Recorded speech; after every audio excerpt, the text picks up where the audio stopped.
Next property that we are going to see is the property of differentiation.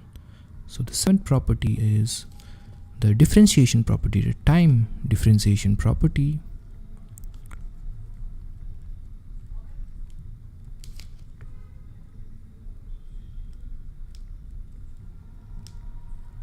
The time differentiation property says that, let's suppose if I have a signal x of t whose Fourier series representation is, say, ak, so this is the Fourier series coefficient, then if I differentiate x of t in time,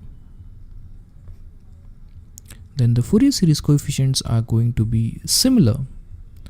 So they are going to be the same ak, but the change will be there in the scaling factor of this ak, and that scaling factor is going to be j omega naught k, jk omega naught. Let's try to prove this. Proof. We know that the periodic signal x of t can be represented using the Fourier series coefficients as x of t equals to summation k running from minus infinite to infinite ak e power jk omega naught t. Now let's differentiate both sides of this equation with respect to t. So differentiating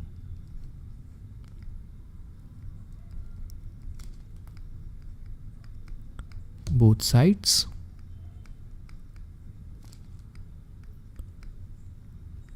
we are going to get d x of t dt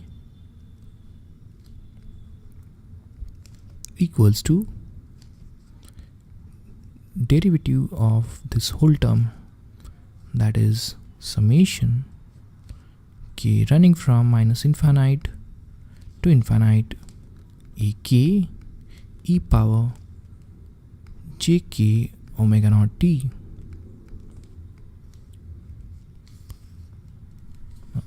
Let's see what we are going to get here. That is going to be dxt of dt, and just because this differentiation is applied to each and every term in the summation, I can take this differentiation inside. It simply indicates that I'm applying this differentiation to each and every term inside the summation. So that is going to be equals to summation k running from minus infinite to infinite ak ddt of e power jk omega naught t. Now we know what is the differentiation of this term in the parenthesis. So that is going to be equals to summation k running from minus infinite to infinite ak jk omega naught times e power jk omega naught t. Now you can compare this with the original Fourier series representation. What is the change here? You can see that this equation and this equation is quite similar. The only change here is in the scaling factor. So we have proved that if I differentiate the input signal, x of t, then the only change in the Fourier series coefficient is going to be the scaling factor of jk omega naught, and we have proved that here. The term that is going to be the coefficient of e power jk omega naught, that was originally ak, has now been equals to ak times jk omega naught. This property is called as time differentiation property. Similarly, we can have time integration property. So let me write that here. The 8th property is integration in time property. Integration property.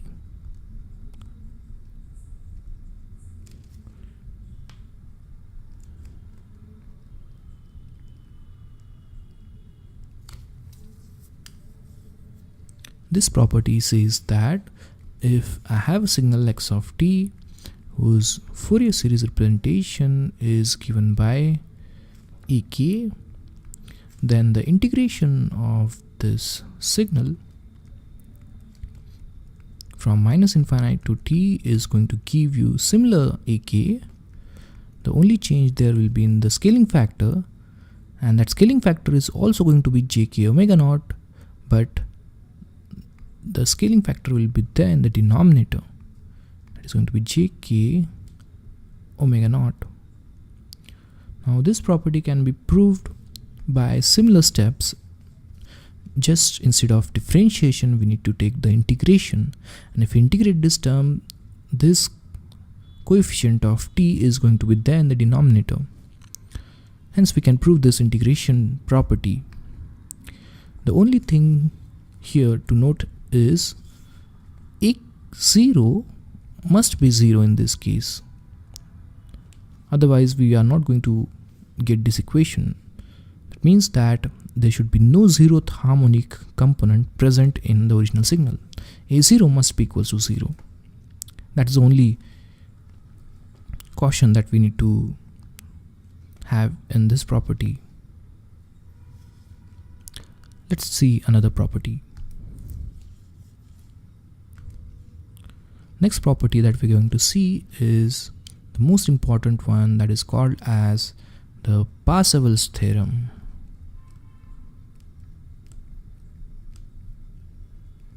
Called as Parsevals identity.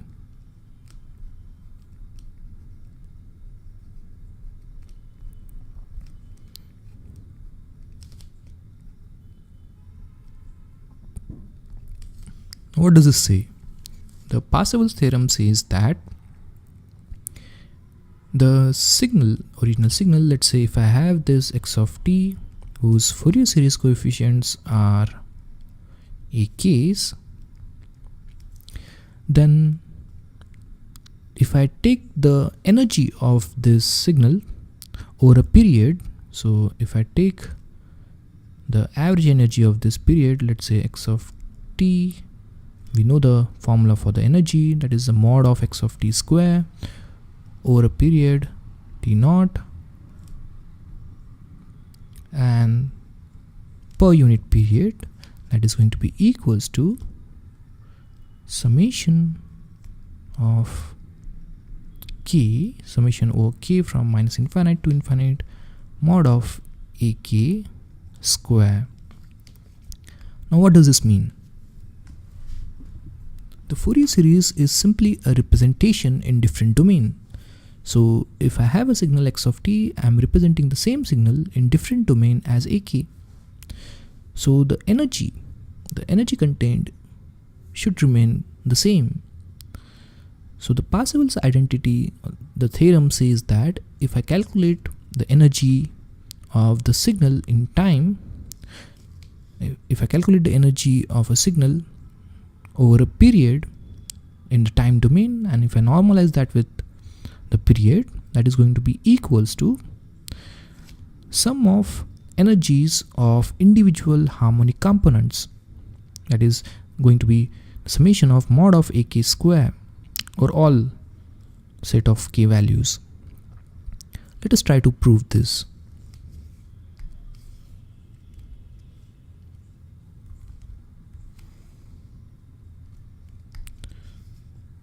So proof.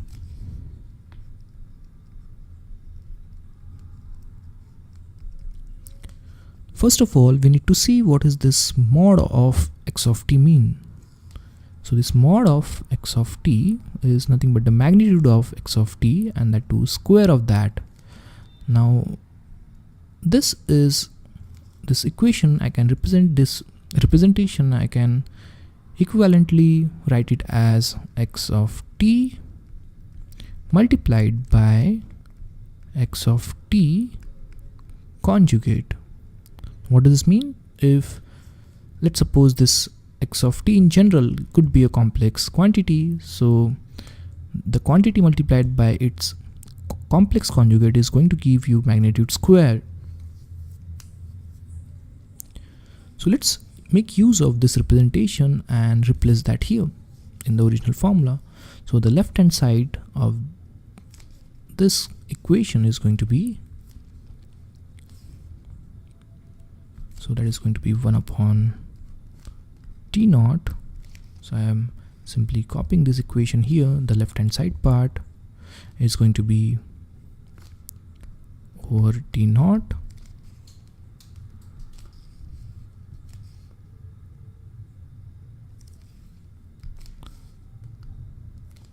and instead of this I'll write it as x of t times x of t complex conjugate dt. So I've forgotten dt there. It is going to be dt. So let's see what is this. Now we know that x of t is the Fourier series representation. So let me write that this x of t using Fourier series representation is going to be equals to sum over all k minus infinite to infinite ek e power jk omega naught t. Then what is going to be a star or a complex conjugate? You can see that a complex conjugate is going to be the same but with a star there. So that means there's going to be a star here. The complex conjugate of this term is going to be the complex conjugate of each of these terms. So ak star, and the complex conjugate of this exponential is going to have this minus sign here. That's the only change that will happen. So we got what is x of t star. Let's try to replace this in the original equation here. So this term is now going to be 1 upon t naught integration over a period t naught x of t being multiplied by this summation k ranging from minus infinite to infinite a k star e power minus jk omega naught t. Now let's look at this term here. This integration is with respect to, yes, the dt, of course, dt. You can see that the integration is with respect to time. So this term here, I can take this integration inside this summation here. So this integral, I am taking it inside. So that is going to give you equals to 1 upon t naught. So instead of this 1 upon t naught, I'll write it as, I'll take this integration and this 1 upon t naught as a whole inside this. So just because this is being constant 1 upon t naught, I can take that also inside the summation. So I'm simply rearranging this equation. So the resultant equation is going to be summation k running from minus infinite to infinite ak star or the complex conjugate, and then the integration. So I'll write 1 upon t naught also, integration over a period of t naught times x of t e power minus jk omega naught t dt. So I have simply rearranged the equation. Now we know what is this term here. This term is simply the Fourier series representation, that is ak. From definition we can see that this is simply ak. So the equation is going to be equals to summation k equals to minus infinite to infinite a k star times ak, and then this is going to be, of course, k running from minus infinite to infinite mod of ak square. Hence we have proved this Parsevals identity or theorem. It's the most important theorem, which simply says that the energy content remains the same no matter which domain you are representing the signal. So if I have the signal whose Fourier series coefficients are ak, then the energy over a period, the normalized energy over a period per unit the period, is going to be equals to the summation of the energies of each and every harmonic component present in that signal. Let's stop here.